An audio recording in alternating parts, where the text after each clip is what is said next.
దేవుని మనకు స్తోత్రాలు. మీ అందరికీ నా వందనాలండి. ఈరోజు దేవుని మాట కీర్తనల గ్రంథము 34వ కీర్తన 1వ వచనం ఒకసారి చదువుకుందామండి. సింహపురులు లేమి కలవై ఆకలిగొను, యెహోవాను ఆశ్రయించు వారికి ఏ మేలు కొదవై ఉండదు. ఇక్కడ దేవుడు మనతో మాట్లాడాల్సిన మాట ఏమంటే, సింహ పిల్లలైనా లేమి కలిగి ఉంటాయి అని అంటే ఆహారం లేకుండా అలమటించచ్చు, కానీ దేవుడిని ఆశ్రయించే వారిని, యేసయ్యను ఆశ్రయించే వారిని వాళ్ళకి ఏ మేలు కొదవ ఉండదని వాక్యం సెలవిస్తుందండి. ఏ మేలు కొదవ ఉండదు.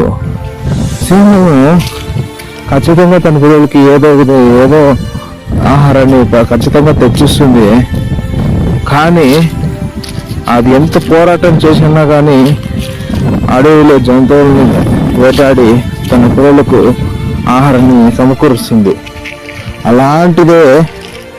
అలాంటిదైనా కూడా తన పిల్లల్ని ఆకలిలో పెడుతుంది, కానీ యెహోవాను ఆశ్రయించే వారు ఏ మేలు కొదవ ఉండదు అని వాక్యం చదివిస్తుందండి. ఇక్కడ చదివిస్తున్న మాట చూడండి. ఒకవేళ మీరు మీ జీవితంలో ఏదైనా జరగకపోయినా, మీ జీవితంలో ఏ కార్యమైనా జరగకపోయినా, మీ జీవితంలో ఆహారం లేకుండా పోతున్నా, పేదరికంలో ఉంటున్నావా, నువ్వు దేవుని వద్ద ఉన్నావా, ఇప్పుడే మొదలు పెట్టావా ప్రయాణము, దేవుణ్ణి ఈ రోజు మొదలు పెట్టావా, ఒక్కసారి జ్ఞాపకం చేసుకో. ఈ వాక్యం నీ జీవితంలో నెరవేరబోతున్నది. ఈ రోజు ఈ వాక్యం నీ జీవితంలో నెరవేరబడిపోతుంది. నువ్వు నమ్ము. అవును, ఈ వాక్యం నువ్వు ధ్యానించు. నీ జీవితంలో దేవుడు ఈ కార్యం జరిగిస్తుపోతున్నాడు. ఈ రోజు నుంచి ఈ వాక్యం నీ జీవితంలో నెరవేరబోతుందండి. నువ్వు ధ్యానించండి. ఈ వాక్యాన్ని ధ్యానిస్తున్న రోజంతా నువ్వు 10 సార్లు 20 సార్లుగా ధ్యానించండి. ఈ వాక్యాన్ని మీరు చదవండి, మా హృదయంలో ధ్యానించండి. దేవుడు గొప్ప కార్యాలు చేయబోతున్నాడు మీ జీవితంలో అండి. ఎందుకంటే ఆయన వాక్యం నిరర్ధకం కాదు, ఆయన వాక్యము వ్యర్థమైంది కాదు, ఆయన మాట తప్పే దేవుడు కాదు. నీ జీవితంలో గొప్ప కార్యాలు జరిగించే దేవుడు. ఒకవేళ నువ్వు వేదనలో బాధలో ఉంటున్నావా, ఏదైనా ఇబ్బందుల్లో ఇరుక్కుపోయినావా,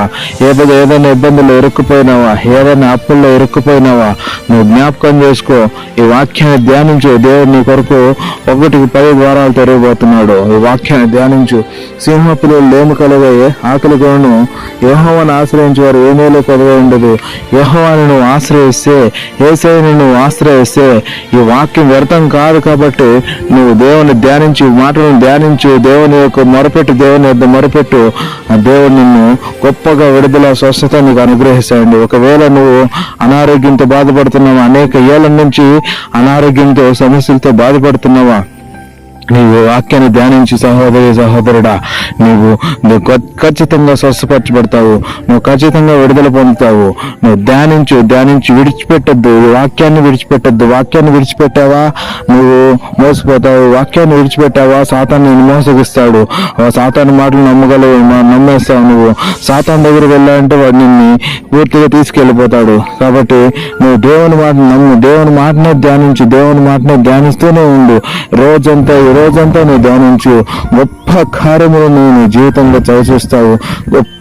ఈ రోజు జరగలేదా రేపు జరగలేదా మొన్నటి జరుగుతుంది. ఖచ్చితంగా దేవుడు చేయకుండా అప్పుడు. ఎందుకంటే ఆయన వాక్యం వ్యర్థం కాదు. ఆయన ఏ మాట చెప్పి తప్పిపోయిన దేవుడు కాదు. కాబట్టి నీ జీవితంలో వాక్యం నెరవేర్చుకోవాలంటే, నువ్వు గొప్ప కార్యాలు చూడాలంటే ఈ వాక్యం నువ్వు ధ్యానించి ఈరోజు. ఎందుకో దేవుడు ఈ వాక్యం ద్వారా మనతో ఈరోజు మాట్లాడాడు. దేవుడు వాక్యం దీవించునుగాక. ప్రార్థన చేసుకుందాం.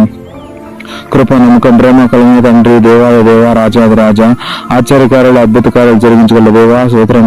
అవునైనా సింహపురులైనా లేమి కలిగి ఉంటావు, కానీ యెహోవాను ఆశ్రయించేవారు ఏ మేలు కొదవ ఉండదని వాక్యం చదివించావు. నేను అవును ప్రభా, అవును తండ్రి. నా ప్రభా, నమ్మి వాక్యాన్ని పొందుకున్నట్టుకు మాకు సహాయం చేయండి ప్రభా.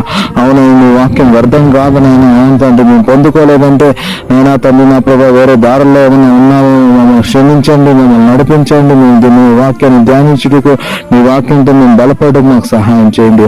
అద్భుత కార్యంలో, ఆశ్చర్యకార్యంలో మా జీవితాల్లో జరిగించండి. ఇవి వింటున్న బిడ్డల్ని మీరు జ్ఞాపకం చేసుకోండి. వింటున్న ప్రతి బిడ్డని మీరు జ్ఞాపకం చేసుకోండి. వాళ్ళ జీవితాన్ని మీరు మార్చండి. అయ్యా తండ్రి, వాళ్ళు తన ప్రభు ఏ ఇబ్బందులు, ఏ బాధలు, ఏ వేదనలో ఉన్నారో మాకు తెలియదు, కానీ సమస్తం మీరు జరిగించే దేవుడే ఉన్నారు కనుక మీరు గొప్ప కార్యములు, ఆశ్చర్యకార్యము జరిగిస్తారు. మీకే మహిమ అంతా కృప అనుసరించుకుంటూ యేసుక్రీస్తు నామమున ప్రార్థన చేసి అడిగి వేడుకుంటున్నాను తండ్రి. ఆమేన్, ఆమేన్.